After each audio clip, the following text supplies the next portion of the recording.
Everybody, Andy Maher here. Welcome to episode 4 of The Blueprint, proudly brought to you by our good friends at Hyundai. Joining me, as always, it wouldn't be The Blueprint without him, is Mark Maclure. Are we practising? What's that? Are we practising? We're not practising, we're going full bunga with this. And Andrew McKay, the General Manager of Football Operations, joins us as well. Time to talk about the Champions of Carlton, boys, which is a gala event coming up on June 14, where we're going to announce the top 5 players in the history of the Carlton Football Club. 150 are on that list.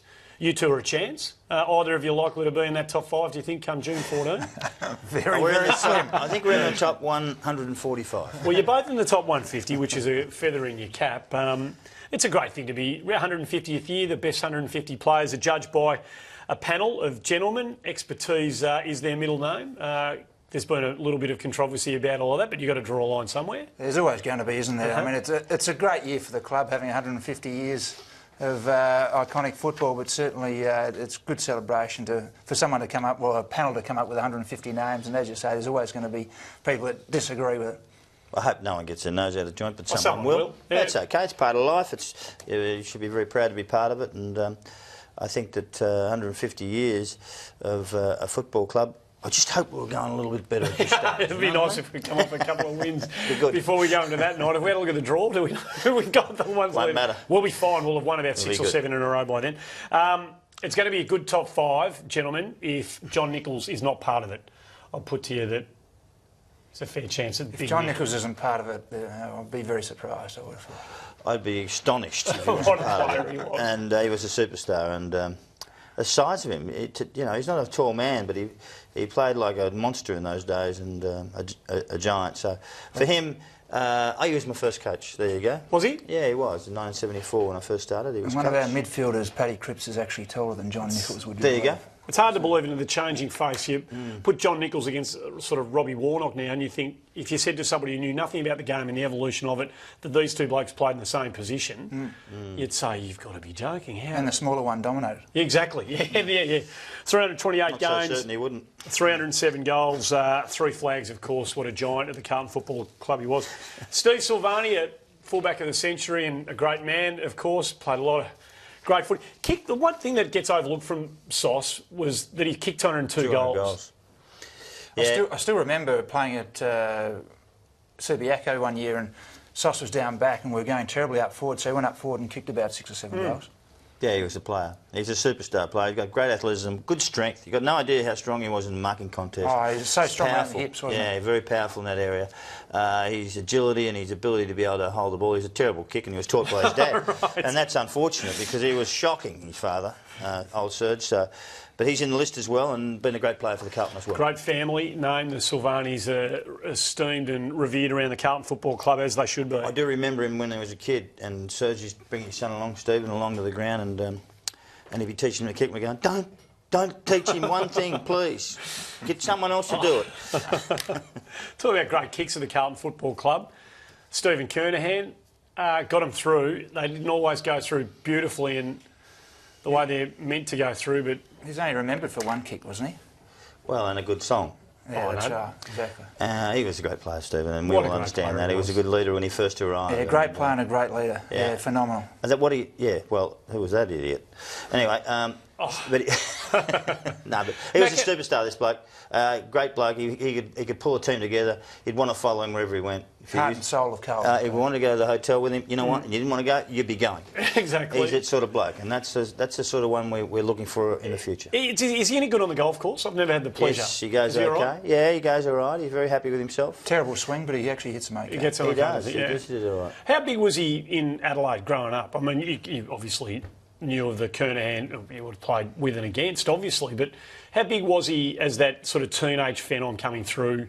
Big, very big. He was the biggest. Yeah. And, VFL clubs back then were lining up to get him.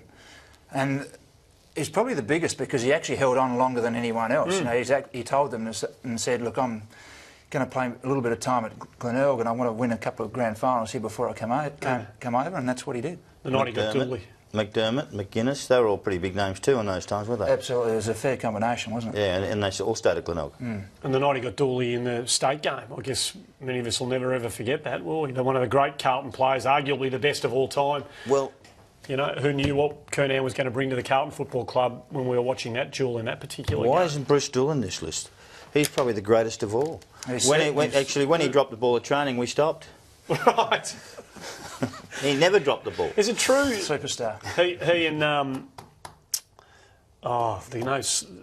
Johnny, the former back pocket curler. Johnny O'Connell? Johnny O'Connell. Yeah. He and Johnny O'Connell used to shout one another at club functions. Yeah, And the only thing they ever said to one another? Never said a word. No, they did say a word. No, they just went like that. Your shout. Your shout. No, yeah. but that wasn't loud. It was like that. Was Right, not. they didn't. Then they didn't actually do the actual talk, and they want to go and get a bottle of beer or whatever they did. So it was a very unusual crew. And Jack died of cancer at a young age, and they were great mates. Chris Judd came to the footy club to change the culture of the footy team to a large degree. Chose Carlton over 3 others that he was thinking about at the time, and I don't think anybody can look at what Judd's brought to the table since coming over from West Coast and say that he hasn't delivered, albeit he hasn't tasted premiership success, and hopefully he does before he hangs it up, but just about everything else he's achieved. I want to question you. Is he in the top 5? The Carlton players of all time? I don't think so. Well, to this point, he's played 125 and 79 and won at Brownlow. He's won 2 BNFs, finished second and third in the others. Well, this is the controversy, isn't it? Where everyone's got a different opinion. But certainly Carlton were on their knees when Juddy came, weren't they? No doubt. And he's certainly not the only one that brought them back off their knees, but he's a big contributor. Longevity sellers. He can't. I mean, we love him, but he can't be in the top 5, can he? Well, I just go question it. You know, I mean, there's people who've played in 4 and 5 premierships here, and been, the Jeselenkos, the Dools, and all those sorts of guys. Craig Bradley's another one. I mean, he's not even in the list, but what a star! 300. And when you say the list, top 5, you mean rather than top 150? 150. Well, he's in the top 150. I'm talking top 5. Top 5, the elite so there's of probably the elite. 15 or 16 that you could put in that list of top 5s that we could mention, and we could probably be wrong. Will you be in the top 5? Absolutely. I'll be in the bottom 5. Right. And that's where I belong. With me. You mentioned Jezza. And Bucks and Pera and all the other lunatics. You mentioned Jezza. What a contribution he made. What a player he was. I mean, you talk about players, don't you, who couldn't cross eras and generations of footballers. This bloke, if he was a 19-year-old coming into AFL footy in 2014, he'd still be a superstar. What balance. He had the best balance of anyone I've ever seen.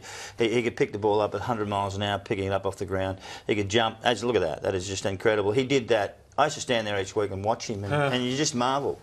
You know, one of the blokes said to me, I was playing one time, it might have been Billy Picken or someone, he said, gee, if Jezza can mark, I said, mate, I watch it every week, don't worry about it, it's nothing. It happens all the time. He's just a freak. And he went to the half-back flank at one stage, and he dominated there. And so it wasn't just a flash in the pan, it was an innate ability to actually play the game. And he coached the premiership as well, and played in it. Yeah. The last captain coach in the whole history of the AFL. What was his best position? If you only could pick one posse to line him up in, he played in the centre for a while. He was playing in the centre, and I don't think he met the bloke he was playing on at all at any stage. Right. In the aftermatch he met him, I think. Right. Said I kicked 4 and had 35, but who's counting? Maclure, I might get you to talk about the next one that we're going to have a look at, because what a contribution the man's made to the Carlton Football Club. Particularly here on the blueprint, we can. Oh, you're kidding. Oh, that's the only highlight. No, there were plenty sellers. No, this is crap. Oh, you actually did play footy against him. They do say that centre half forward's the hardest position to play, don't they, Andy? So he must have been all right. And the stupid ones go there. You didn't start, did you? Played in the back pocket. Yeah, you did. You started in the back line. Played in the back pocket, and Robert Walls followed the same path as Wolsey. Wolsey started in the back pocket and then went to centre half forward, and I played there for sort of 3 years, down centre half back and half back flank, and then went up forward, and I loved it.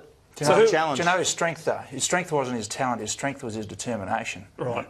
And his strength had a bit of mongrel in him. Yeah. But he would never say die. Oh mate, the Carlton Collingwood days when I was a kid, you didn't have to worry about any other matchup. You just watched Maclure go to Picken, and you just waited for it. And you didn't have to wait very long. I reckon, how many Collingwood Carlton games in a row did you two box on before the opening bounce? And why actually, did that happen, by the way? I actually like him. We were going to have a beer after. That's what I liked about the aftermatch. He didn't like me much, and I didn't like him much. But we'd have a drink and say hello. Yeah. And then we'd say, well, meet you in 10 weeks' time. We'll go again. And we'll do it all again. And that was the beauty of the competition. And I'm sad that they've taken the aftermatch away. It's certainly a different environment now that the boys live under. No doubt. Yeah. June 14, champions of Carlton. We'll find out who the top 5 is on that particular night. We may win a game in May 4. May the 4th. Carlton past players versus Collingwood past players. Oh, yes, of course, at Princes Park. I'm not certain we can win this. Fitness levels are low. Are you playing? Well, Are you both going? Are you both going around in that game? Sellers at centre half forward. Are you I going don't around? think I'll be. No. I'm going to be late. Gee, there's I not don't much think I'll commitment last from long. you two, blokes. Undecided. Well, I think. Oh, don't be undecided. I'm coaching 3 of my children in football that day, so I'll see if I can sneak it in. Yeah, but Dust you off should the- play. But yeah, dust and off it's, the and it's for a number good cause for cancer. And, It is. And we should all sort of support. And I think that the Carlton supporters at Princes Park. I actually haven't got the time. What time is it, Jake? 2 o'clock. 2 o'clock. Thanks, There you go. Jake. But there will be an awful lot of past players. I think 50 players are going to play, so there'll be many players from many eras. So it'll be a great spectacle. And that's for Collingwood supporters too. Absolutely. And I think we need to have all there because it's a great cause. We welcome. We welcome. I don't know if it's any good footage, but apart from that, They'll be watching today. Just too. make sure everything's nailed down. So, well, that's a terrible thing to say. That's like the old days of World of Sport, asking somebody off stage for some details and. well, having we're it pretty delivered. professional That's here. You great. know that. Macca, thanks for coming on again. Pleasure, And, Andy. good luck for the rest of the year. Yeah, thanks No, very I much. actually really appreciate what he said today. It was great because you need to face up when you're in times of trouble. In and this episode and I'm the glad. previous Yeah, one the that previous people one. just I watched. forgot about that one. And that was episode 3. That's it for episode 4. Thanks for watching. Good luck to the boys this weekend against Melbourne. And remember, stick fat, go Blues.